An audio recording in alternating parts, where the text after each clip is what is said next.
Hello, and again, welcome to Bit Depth. I'm Santiago Ramones. Across from me is Lee Gabriel. We know each other for a long time. You were my first and last boyfriend. Yeah. Santiago. Yeah. So you were gay for about 2 weeks. I dated a dude. For about 2 weeks. Yeah. Wow. That's a big deal. Well, like I was just telling them, I'm confident enough in my masculinity to accept that. Good. I could potentially do drag if I wanted to. I don't mind. You know who's really confident in their masculinity is Ariel. Sitting right over here. Yeah. Beat to the gods. For people who don't know what that means, it means full face of makeup and a mermaid at seashell shirt. So yeah, let's at least acknowledge the multiple gay elephants in the room, and that there are lots of other drag queens in the room. That we're gonna continue doing this interview. Yes, we're gonna continue doing this interview. But yeah, I brought my gaggle of drag queens with me because they go with me everywhere that I need to go. You know, the gynecologist, divorce court, all sorts of things. Yeah, family functions. Well, it's good to have some bodyguards. Yes, in stilettos. But yeah, no, I broke up with you over a voicemail.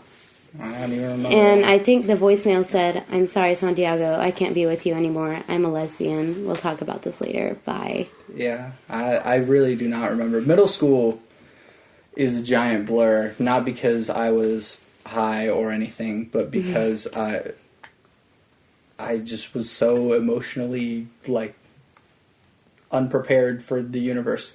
And you're from Venezuela, correct? Yeah. Well, hey, I'm interviewing you now. Oh, okay. Sorry. First and foremost, the usual first question is, what do you do? What do I do? Yeah. Well, I am the showrunner for a drag company that's up and coming and had a very successful first show. It was awesome. And we're was there. Yes, you were there. It was called Haus Down Productions Presents Planned Parenthood Benefit. Yep. And the company's called Haus Down Productions. And as I said, we're just starting out, but I've been enamored with drag for my entire life, pretty much since I was 11 years old, or 10 years old, really. So that's what I do. I am a showrunner, and I'm also a musician. Yay. Me too. Yes. I'm a musician. I play guitar, banjo, ukulele, mandolin, anything with strings, pretty much. That's not the violin, because I don't have the discipline for that shit. Yeah, I don't either. There's a violin sitting right there, and we just got it. It's in the bookshelf, though. Yeah. Cool. But I don't know. I'm trying to get rid of it. You want a violin? No. I'm too broke for that. Okay. Plus, I don't have the discipline. Yeah. As I just said. That's why piano never worked out for me. Piano's fun. Anyways, where can we start? Let's start at least with music, and then move on to drag. Yes. Why is music important to you? Music has always been very therapeutic for me. I'm someone who has gone through and has needed a lot of therapy, but I find a lot of catharsis in listening to music, and I find a lot of catharsis in playing music, too. Yeah. I write my own songs, and the times that were most traumatic for me were the times that I wrote my best lyrics, that I could delve into metaphors, because my parents were not accepting of me coming out, either as lesbian or as trans, which I am trans.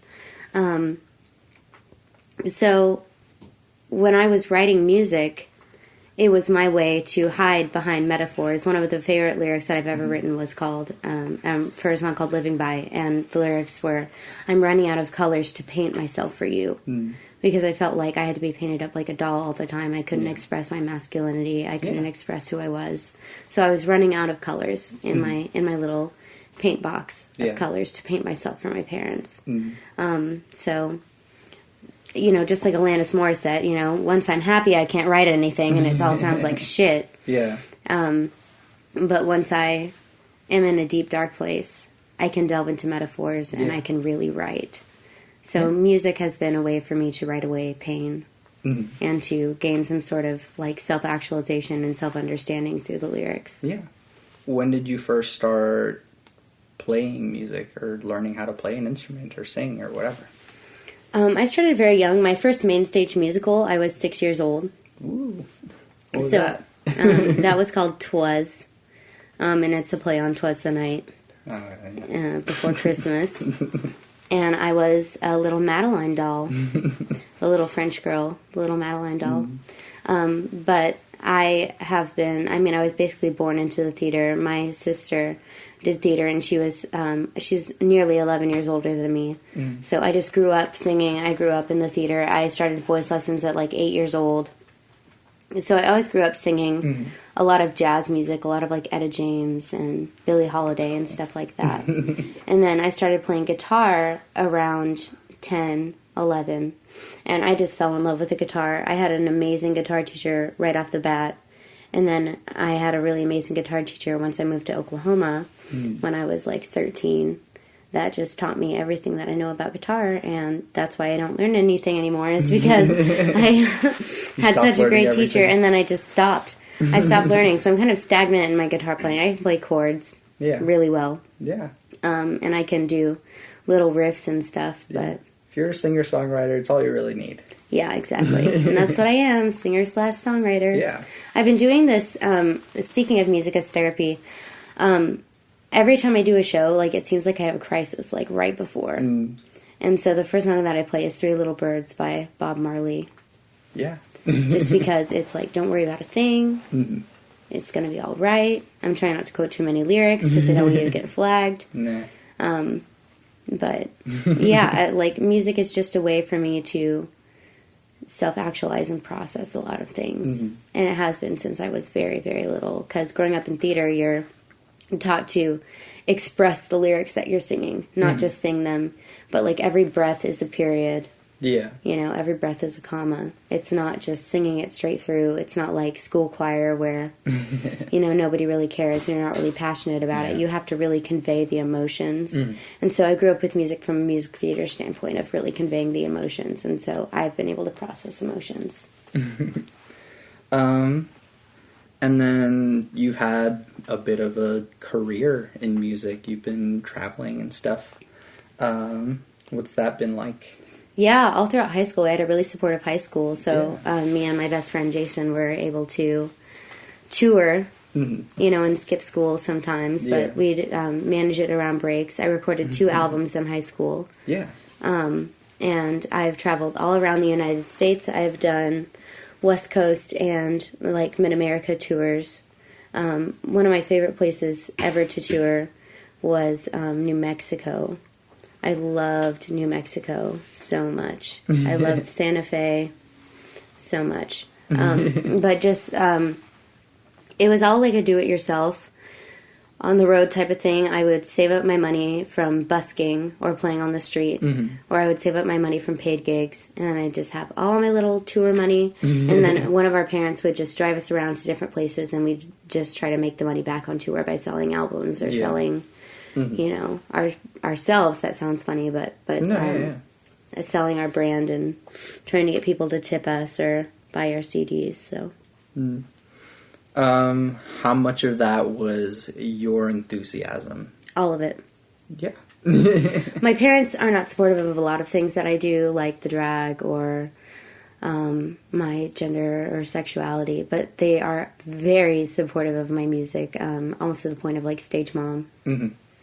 Type thing. But I was very passionate about doing music, and so it was all me making my money, recording my albums, making those connections, networking with people, taking that and running with it. Yeah. Do you still have plans to, like, continue doing more music? Yeah, I did 3 gigs over the weekend. I'm fucking exhausted. My throat is shot. I smoke too many cigarettes. Yeah.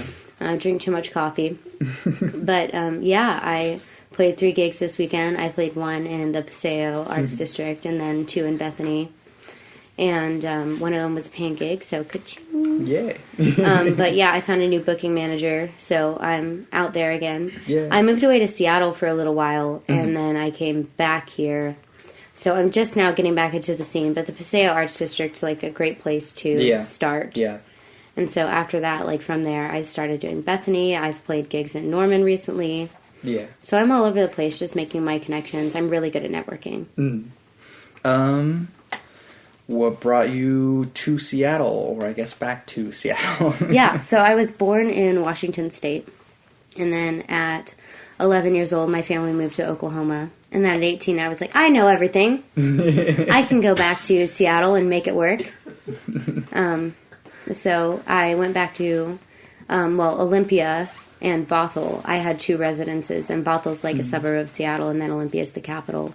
Cool. And I went to school there in Olympia and did a whole lot of theater stuff. Yeah. But I was also going through a lot with depression and anxiety, and it just, in the end, it didn't work out. I was institutionalized twice, and I came back here. Yeah. But what brought me back to Seattle was, I recorded my second album there, and I was like, I can do music. I can make it work. I can get out there. I know absolutely everything about life. Sure. So that's kind of how everyone is outside of high school, like just getting out. And so, but I'm happy to be back. Mm-hmm.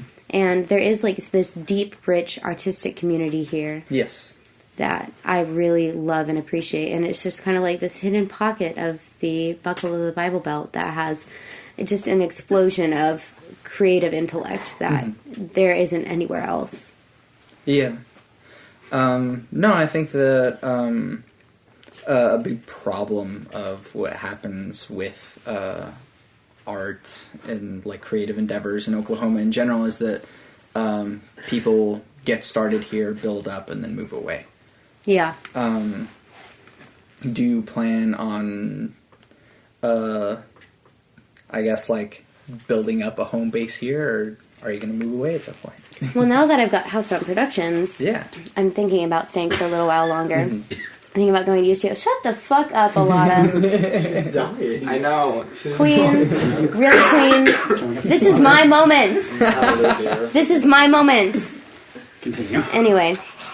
Yeah, no, I don't know where life's going to take me, but I know that I'm going to go to school here, and I'm going to keep Haus Down Productions up and running until I get other people on board to help manage it and run it. I've got some really good crew now that's helping me, but I don't know. And I'm definitely not going back to Seattle. I think I have got too much trauma there. But I don't know. I'm thinking maybe New Mexico might be the place for me. I'm thinking maybe Chicago. They've got a deep, rich art scene, too. But I know that Oklahoma, begrudgingly, will always have my heart. Yeah. I actually wrote a song about that as I was leaving Oklahoma called Don't Lock the Door When I'm Gone. Just the metaphor being, you know, I'm leaving, I'm flying away, I'm going to this strange, different place that I haven't been in a very long time. Yeah. And so to my parents, I said, you know, I'm leaving, but don't lock the door when I'm gone. Mm-hmm. I'm glad they didn't, because I live with them part-time. Yeah. And then... Well, let's go ahead and bridge into your Haus Down Productions. Haus Down Productions! Yes! I don't know why I'm a wrestling announcer now, but... So, I guess my affinity toward drag began when I was 10. I watched the musical Rent for the first time, and I fell in love with the character Angel. I don't know, did I ever force you to watch Rent? I've seen Rent. But did I force you to watch Rent? Because I forced a lot of people to watch Rent. I don't think you forced me to watch Rent, but I've seen Rent. Were you forced into it? I think I watched it willingly. Oh, okay, good.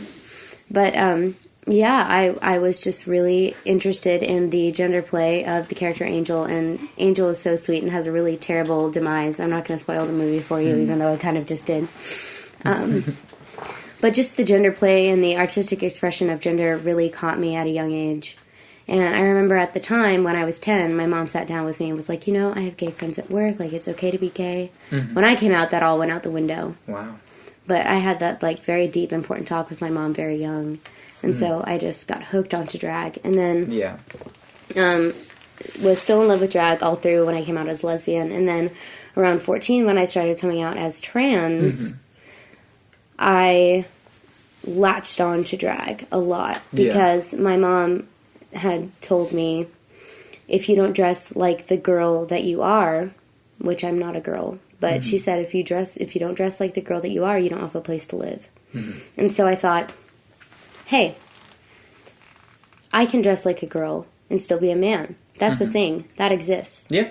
That's called a drag queen. Yeah.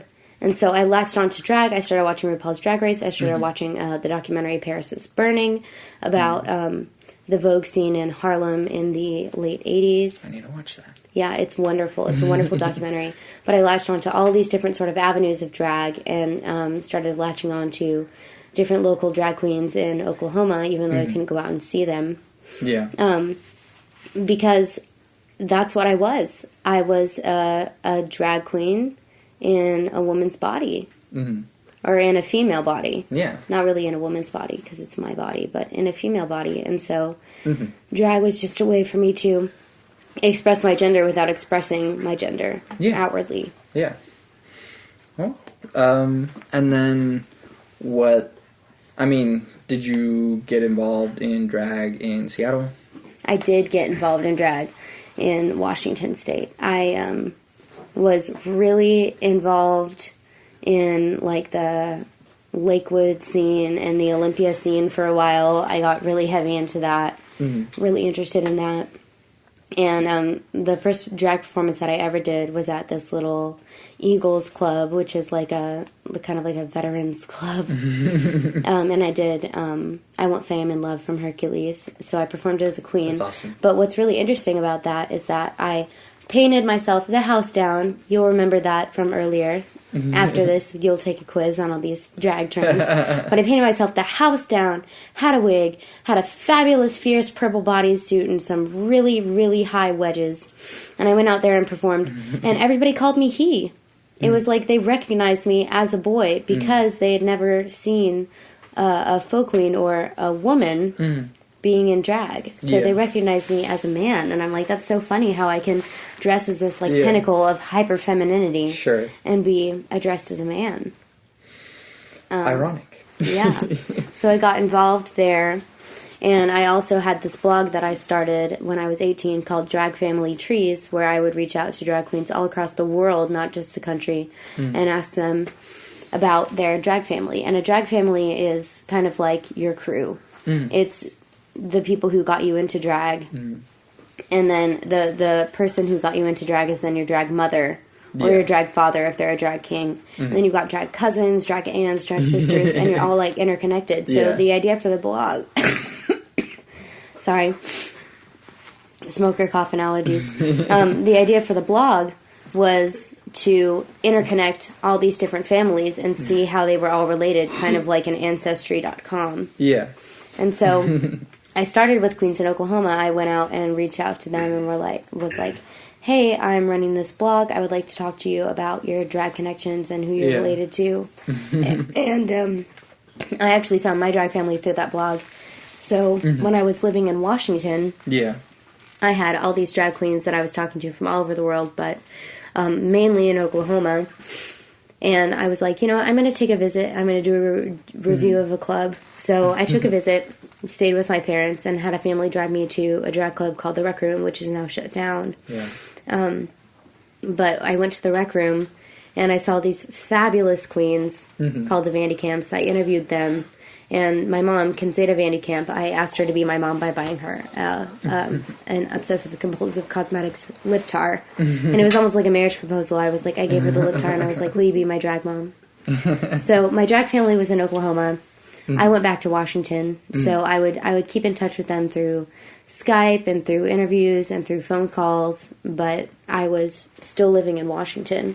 And then when I came back to Oklahoma, I was really traumatized, and I ended up living with my drag grandmother, Jexa, for a little while, just to kind of get back on my feet again. So a drag family is there for you no matter what. They're not just your networking people. They're not just the people that got you into drag. They're not just the people that get you into gigs, but it's this deep soul bond of chosen family, because a lot of gay people get abandoned by their real families, so all they have is their drag family.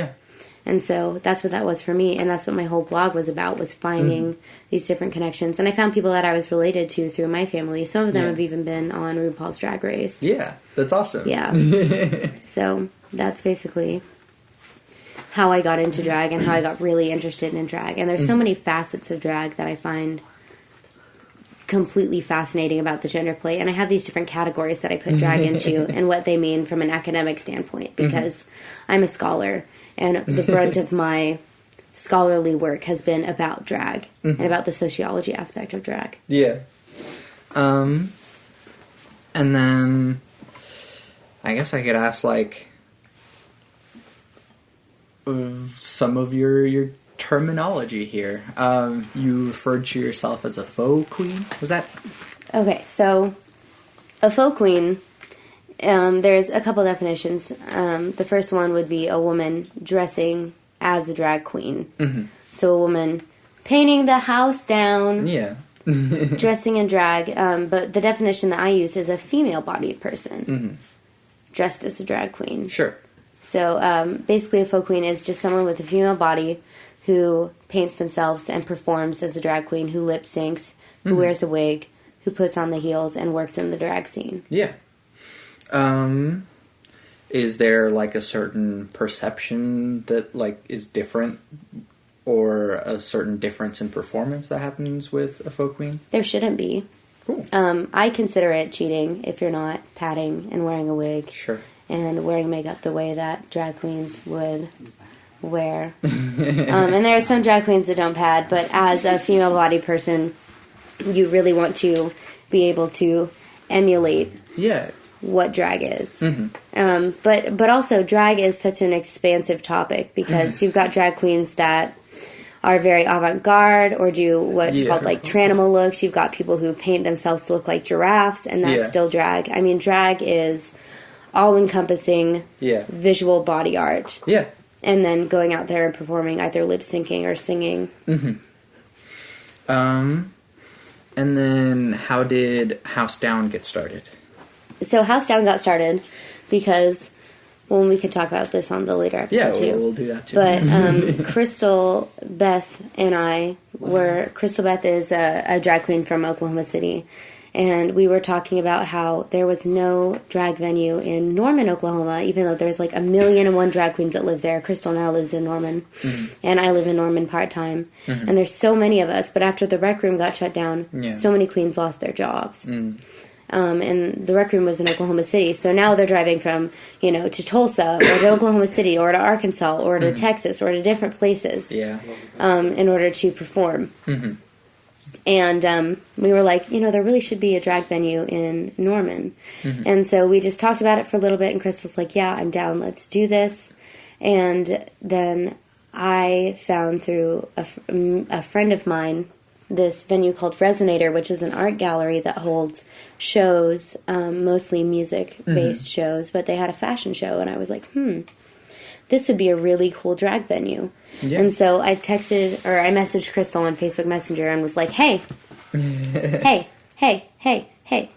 found us a venue. Yeah. And I was so excited. I was like, I found us a venue, and they're going to let us do a drag show, and they're going to split the profits with us, and it's going to be magical and wonderful. Yeah. And then she added, like, a ton of people to this group chat, and I added a ton of people to this group chat, and I think the group chat was first called, like, AIDS Awareness Drag Show or something like that. Yeah.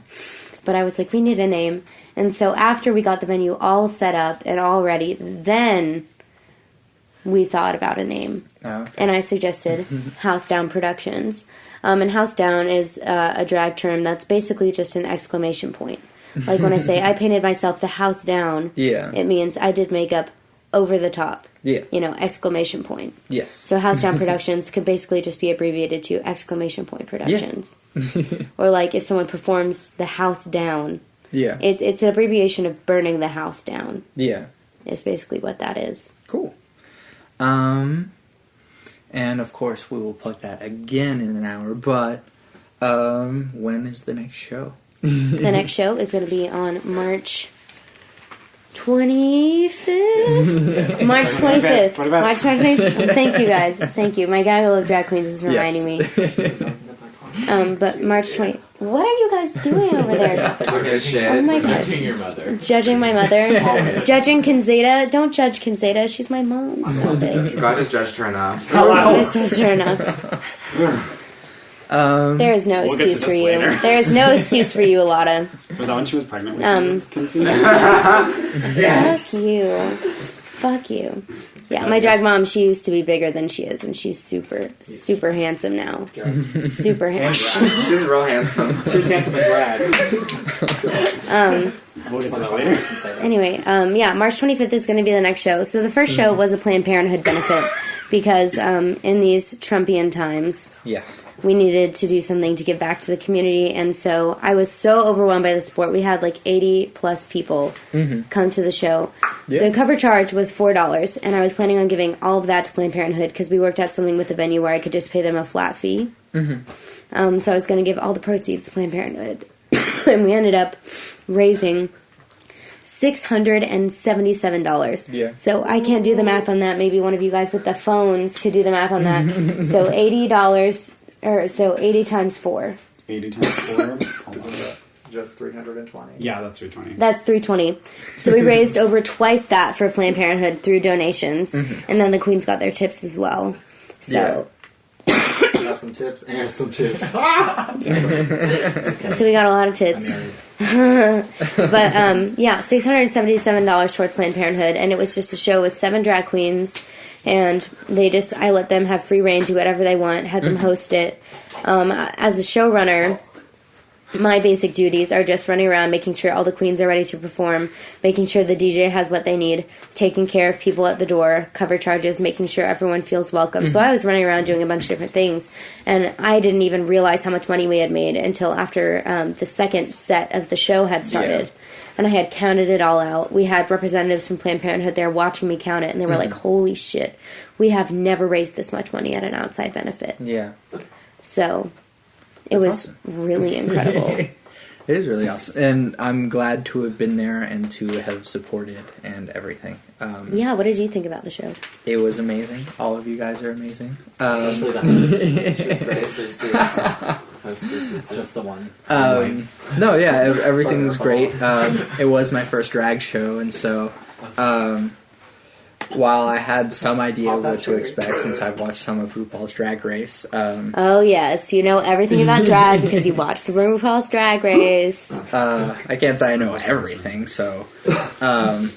but I know at least some of it, so it was really cool to see, and the performance is amazing. Yeah. Going into a bit of the, I guess, other half of the show, I try to ask sort of deeper questions, and because I enjoy philosophy, it does sort of come down to that. But to start that off, what do you believe? About what? The existence, God, or anything. Well, I'm converting to Episcopalianism, so I am a Christian.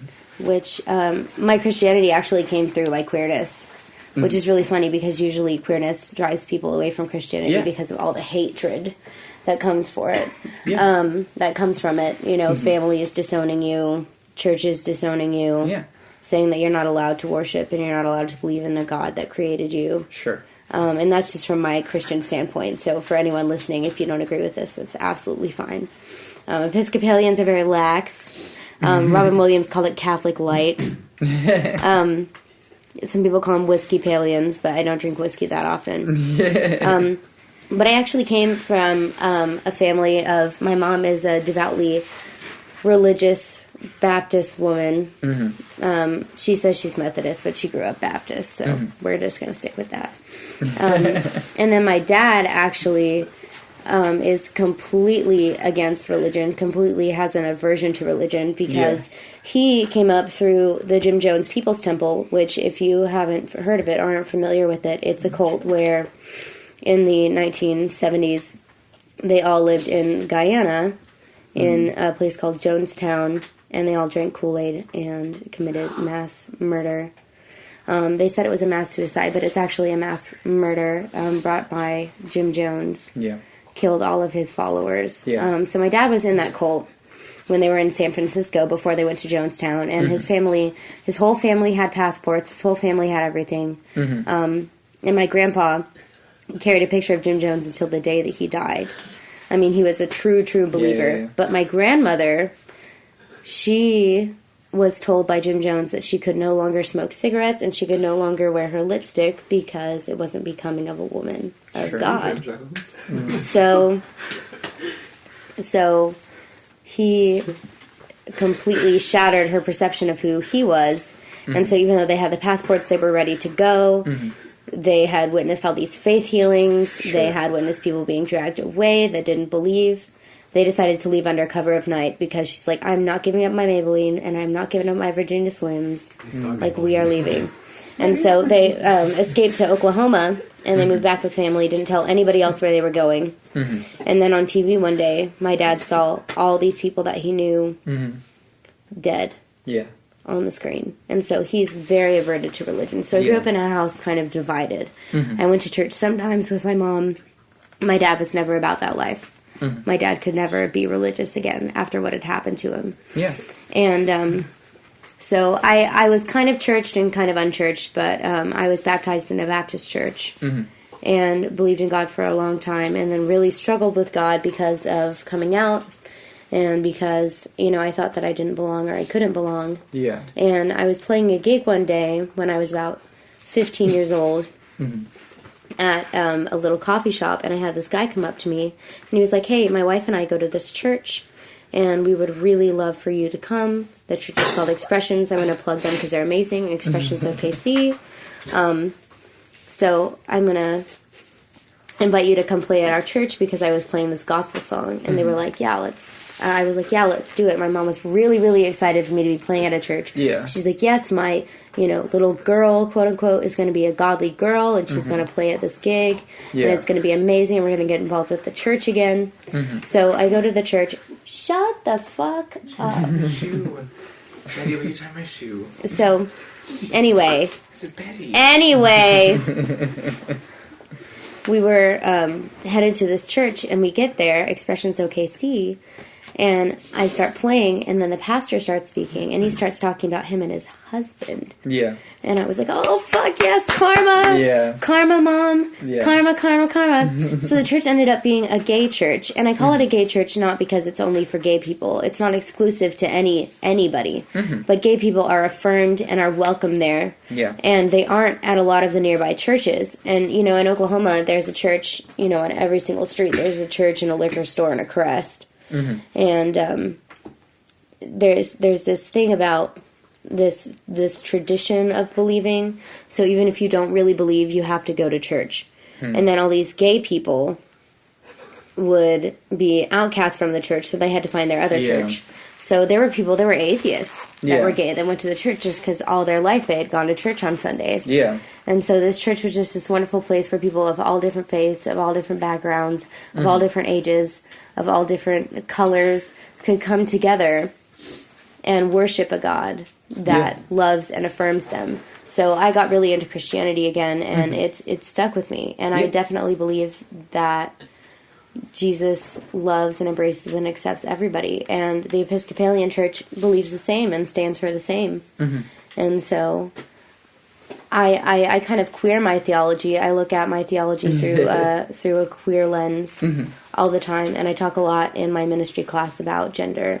That's actually like one of my little hacks, because whenever I don't know what we're talking about, or I didn't read the material, or I didn't study, which is more often than I would like to admit,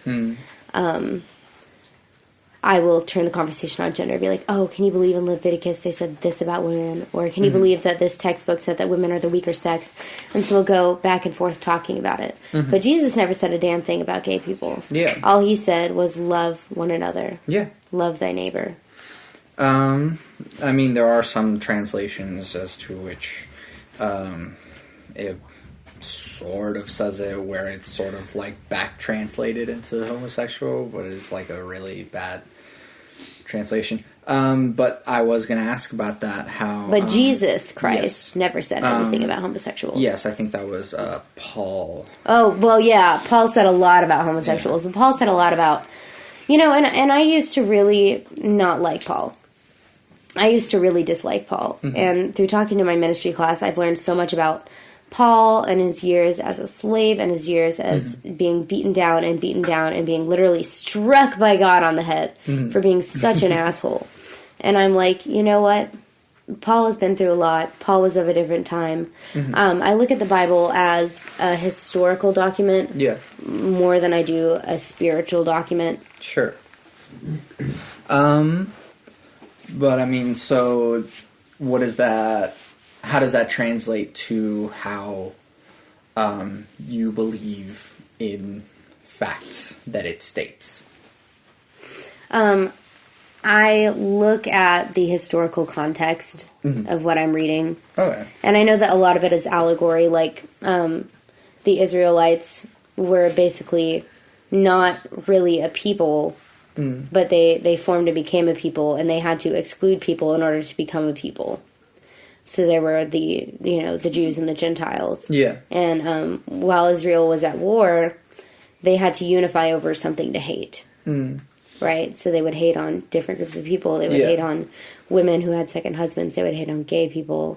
Well, not really gay people, but men who had like younger boys around, which I pederasts. totally agree with. I totally agree with hating on those people because I'm sorry. Love thy neighbor, but not thy pedophile. Sorry. But I look at it from a historical context. I look at all the war that happened, and I also know that a lot of those things are just stories because there's not enough historical evidence to back them up. Yeah. But in the New Testament, I mostly just look at Jesus as a figure of love, and I don't believe that God has a gender. Yeah. But I look at the person of Jesus, or maybe even the multiple people of Jesus. Yeah. That were Jesus at one point or another. Yeah. As people who stood for a complete dismantling of organized religion. Yeah. And a complete dismantling of this hierarchy of people. And a complete dismantling of hatred through that hierarchy. Yeah. If Jesus stands for the dismantling of organized religion, why be Episcopalian? Because I love my Episcopalians. And what I really like about, even though this is like the epitome of organized religion, what I really like about the Episcopalian Church is that it's liturgical. So it follows the liturgical calendar. Meaning that if I go to an Episcopalian church anywhere in the world, they will be preaching on the same thing. Yeah. So the pastor or the bishop or the preacher of any sort in an Episcopalian church, the Episcopalian bishops, they don't have the power to sway the topic just to whatever they want to preach on. Sure. Just to whatever political agenda they have pushed. They have to try really hard to do that because they're following the liturgical calendar. Yeah. And so I really like that. And I really like my EFM class, my Education for Ministry class, because you can go into it and not be Episcopalian. And just kind of discover yourself as a spiritual religious person again. And I'm kind of a baby on that journey. I have a friend that uses this metaphor about perfume, that, the perfume smells really good while you're walking through the aisle, but you haven't quite been sold on it yet. You haven't quite bought in it yet. You've just smelled it, and you like the smell of the perfume. And she used this metaphor in a different way than I'm going to use it. But the perfume, for me, is being able to say that I am a believer in something. That I am a spiritual being, that I have a spiritual practice that I practice all the time. Whether it be, contemplative prayer or regular prayer or doing something social justice-y or yoga, whatever it is. So I'm smelling that perfume, and I'm really just liking the perfume of the Episcopalian Church, but I haven't quite made it there yet. And then how do you... So you also mentioned... the multiple Jesus. Jesus. How does Jesus. however that grammar works. What's behind that? Well, I was watching this documentary about the Catholic Church and about how there are rumors and documents about there being more than one person who was written of as Jesus in the Bible. And I don't know if that's true. Yeah. But if it is, I don't care. Yeah. So rather than the truth claims that the Bible makes, you would rather just follow the Bible as a spiritual guide, rather? I'd rather follow Jesus as a spiritual guide, and the writings about Jesus as a spiritual guide, and look at the Bible as a historical artifact about faith. about joy, about violence, about all those sorts of things. Just look at it as a historical artifact from a people who wrote it in a time of struggle. So then, as far as spirituality goes, spirituality and beliefs make an attempt to make claims about the natural world. So, what are your beliefs on the natural world, let's say, regarding heaven or hell? Well, there is no hell. I can say that. Yeah. I can say that very, very confidently. In the Bible, the word for hell, I forget what it is, but it's translated from a Hebrew word that means like a ditch or a dump. So people would go into a ditch or into a dump, and it was a metaphor for people being cast out of their families. Being sent to hell would be being thrown basically into a dump and being burned in a fire. And then the myth of hell came about a lot later. Yeah. That makes a lot of sense. Yeah. And in terms of heaven, I don't know what happens to us when we die. Yeah. I'm hoping that I get turned into a beautiful tree, or that some bugs get some really good free dinner. Yeah. But after we die, I don't know what happens, but I believe that we can create hell on earth, and we can create heaven on earth. And that's what I'm focused on, is the right here and right now. I'm not really one of those Christians that's focused on what happens after. I'm focused on in the here and now. Okay.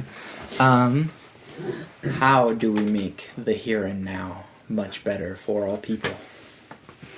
I believe that being sympathetic and empathetic towards people, really trying to understand who they are, like you're doing through this podcast, is a way to do that. Just having and gaining a better understanding of humankind in general, and of people of all different backgrounds. And that's what I loved so much about the church that I came from, Expressions, is that they had this complete and total empathy for where you were, wherever you were, right then and there.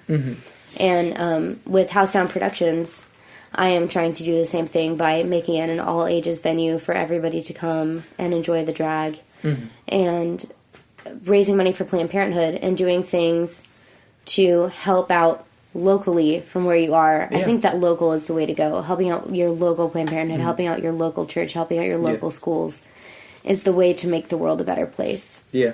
Because if we're all funneling money into these giant PACs or these giant, corporate charities, where's that money really going? What are we really doing? Yeah. But if we focus on the small, on the local, on what we can feasibly fix and handle, then we'll make real change. And I believe that at the Haus Down Production show, we made real change that night. And so I think that empathy and local action is the way to make the world a better place. Yeah. And that's what's worked for me in the past and in the present.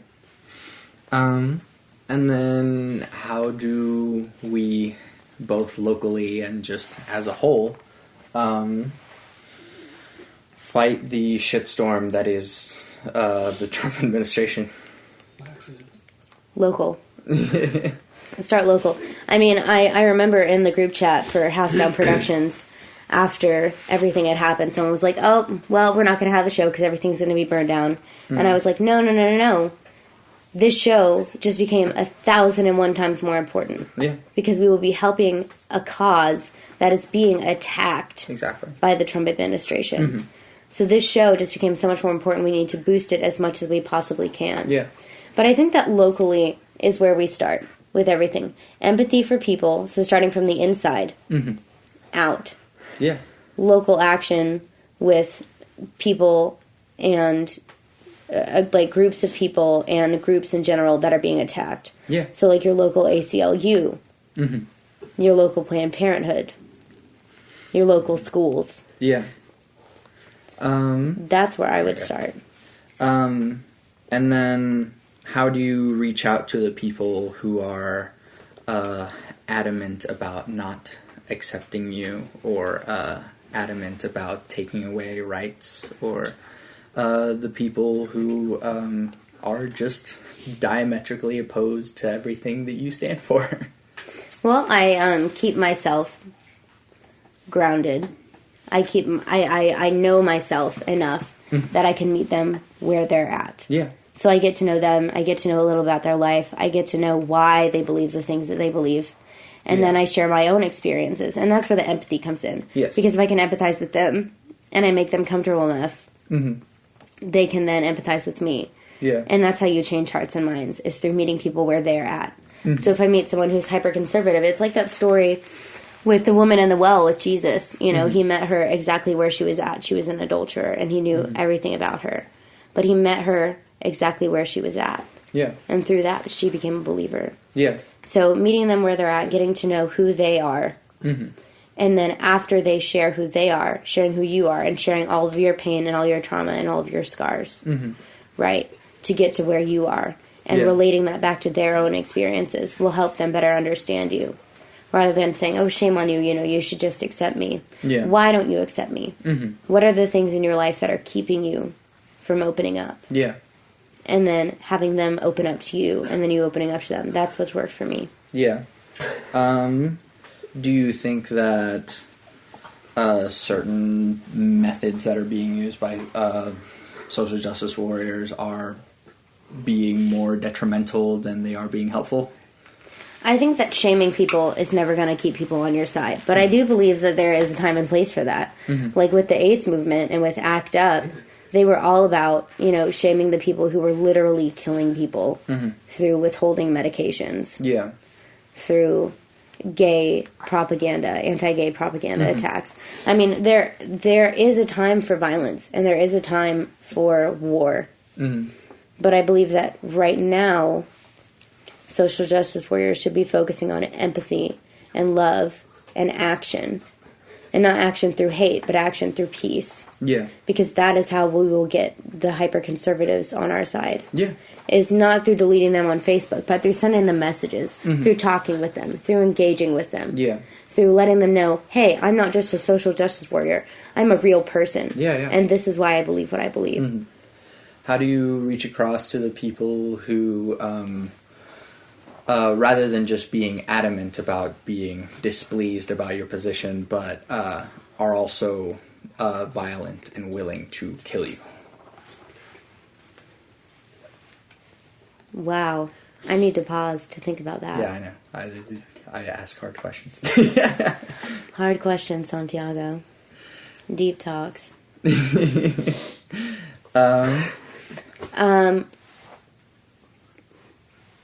I would say not to put yourself in danger. There are enough people like us dying. There are enough queer people dying. There are enough people of color dying. If someone has feelings that are so strong that they're willing to kill you, they're not the people you want to fix. You want to fix the people in the middle. You want to fix the people who can be fixed. Yeah. And who can change and who can love. Is there anyone who cannot be fixed? Violent, incredibly violent people. I believe that they can, but I don't believe that it's our job. I don't believe that it's our job to explain to people who we are and our rights. Sure. People in power are the people we need to focus on. But I don't know. It can't be fixed. I believe that an act of God or an act of something really huge must happen to them in order for them to be fixed. People who are willing to shoot up clubs, like at Pulse. Do you think that it's possible for the world to find peace, whatever that means to you, I guess? No. Why? I believe it's possible for communities to find peace, but I don't think it's going to be like a widespread world peace sort of situation. I believe that through empathy, people could. I believe that, I guess I believe that it's possible. Yeah. But I don't believe that it's feasible, especially not in our lifetime. Is that still the goal? I think the goal is just local. I think my goal is just local, at least. Yeah. I believe that the goal is empathy within your own community and getting your own community to the point where it can feed itself and where it can govern itself and where it can have protections for everybody. Yeah. How does the sort of personal connection that you might have with these people that you've reached out to extend to becoming real world solutions in laws or movements or whatever. As I've said, and I'm going to sound like a broken record, but starting out local. Yeah. So having that internal passion to reach out to people, and then getting those people to do local actions, whether it be raising money for Planned Parenthood, raising money for schools, donating to teachers, to animal shelters, to the ACLU. That's how it translates to policy. Getting those people to run for positions that aren't necessarily career politicians, but people who want to make a real change. But that all starts with empathy. That all starts from the inside, and it goes outward. Do you think that there is a necessity for government in general? Yes. Such as? City planning, making sure that people have homes, making sure that people have schools, making sure that there's curriculum for schools. Yeah, I absolutely believe that there is a time and a place for government. But I also believe that the government needs to listen to the people. Yes. And then, well, I guess I feel like that would be the same answer anyways. And so, how do we reach out to the people that are listening to this and basically plug your stuff once more? Well, dear listener, try to find someone that you have a real issue with. That isn't going to hurt you. But that you have a real issue with. And try to get to know them. Try to get to know them deeply. And not in a keep your enemies closer kind of way, but in an empathy, understanding kind of way. Get a grasp on who they are, and then have them get a grasp on who you are by sharing. Seek first to understand, then to be understood. So understand them, and then try to get them to understand you. Have that real world connection with them, and see what kind of change that you can make together. Yeah. See something, find some common ground, find some commonality that you can both be passionate about, and seek that first. Yeah. That's what I would say. Awesome. And then with Haus Down Productions, definitely come to our show if you want to be part of a movement that cares about local charities, but that also cares about, the local queer population, the local population of people of color, the local population of women. Come out to our shows, come support us so we can do more of them. March 25th at Resonator will be our next show. Awesome. Lee, thank you for doing this with me. Do you have a Twitter or personal social media stuff? You can add me at my drag name on Facebook. Kinsey Scale is my drag name. KINSEY space SCALE after the Kinsey Scale by Alfred Kinsey. It's another philosophical thing that you might be interested in. You can add me there, and you can like Haus Down Productions on Facebook, and it's spelled HAUS space down space productions on Facebook. Like it, the house down. Thank you. I really appreciate you and respect you, and I've always adored you as a close friend. Aww. And we always need to continue to keep in touch, and I look forward to doing more stuff with you, Absolutely. like recording stuff. Yes, we're gonna record. It's gonna be fierce. Yeah. And of course, I am Santiago Ramones. You can find all the things that I do at my website, santiagoramones.com. I make music, which you will find on there. And you will also find this podcast, which I end every podcast with my 3 things, which are sort of my religion of sorts, which are love never fails, it's going to be okay, I might be wrong.